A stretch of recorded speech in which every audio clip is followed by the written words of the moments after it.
without the Black Panther, Wakanda will fall.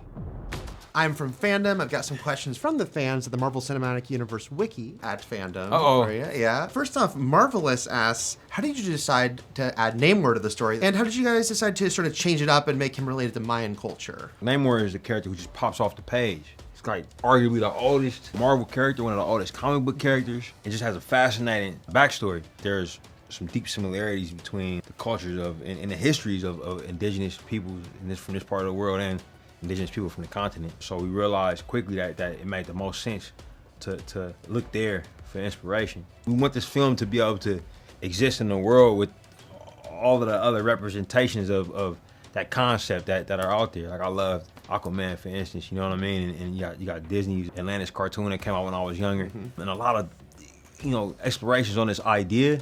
And it usually pulls from Plato's Atlantis, you know what I mean? Like this kind of Greco-Roman concept. So we want to open it up a bit so that really out of respect for the audience, so they can get a different flavor when they come to see our movie. You mentioned Namor's deep history. I mean, he goes back to 1939. Mm-hmm. You talked about the significance of just getting to bring in a character with that much history. Major significance. I just feel like an incredible sense of gratitude, man. Like I was in the theater at the ArcLight when Iron Man opened. I was a film student, and I was a film student that just started.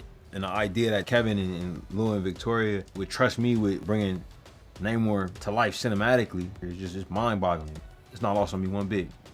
Marvel Sharky asks, the first Black Panther film was very inspirational and moving, but with Wakanda Forever, what do you hope the audience gets from seeing the film? I hope there's a sense of comfort that they receive. We definitely did this to honor our brother who we lost, to honor the legacy he created and gave so much to in terms of making the first movie what it was. There'd be a hope that there's a resonance there that's unexpected and enjoyable, and at the same time, there's a comfort there as they, go through this process of grief with the narrative itself. You also have Riri in this story, and we know she's continuing on. You're an EP on her series with Ironheart. Tony Stark in this world is gone.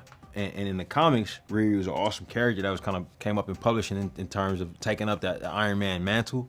Eventually created our own mantle with Ironheart, and it made a lot of sense for her to be in this film. More than anything, it kind of goes with the coming of age nature of Shuri's story, where she was kind of the mentee in her relationship with her older brother. And this film kind of sees her taking on that mentor role. BEJT asks, there have been suggestions that Okoye could perhaps be part of a Disney Plus series. Do you think there are any areas of her life you'd like to explore? Well, I mean, there's so much to explore. We don't know a ton about her, really. We don't know her background. We don't know what got her to this point. We don't know what she's trying to do now. At the end of this movie. Who is she? What is she doing? What's she up to? So all those things. I think a lot about the 5-year jump in Endgame, because I'm like, she was really holding down the fort and she was kind of working with the Avengers. Do you ponder that period in her life and what that was like for her? Yeah, I do. And I think it wasn't fun. It wasn't fun at all.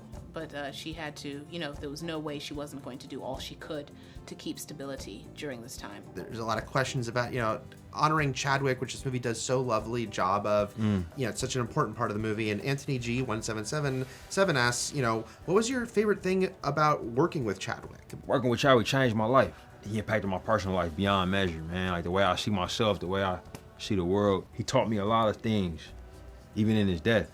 Like he was still teaching me. He's still teaching me today. I just loved his energy. He was a very zen guy and very calm and grounded and very generous. If you went to him and wanted to talk to him about your character, he would be right there with you and help you through it. He was very funny. You just never knew when he was going to absolutely crack you up or what he was going to find absolutely hilarious. He just always had just this beautiful energy that really resonated. It really chilled out everyone around him. He trusted me, and he believed in me, and he just had this faith that I didn't even have in myself. Now when I work and I have instincts, it's like, man, Chad believed in me, you know what I'm saying? So it's gotta be, it's gotta be worth something,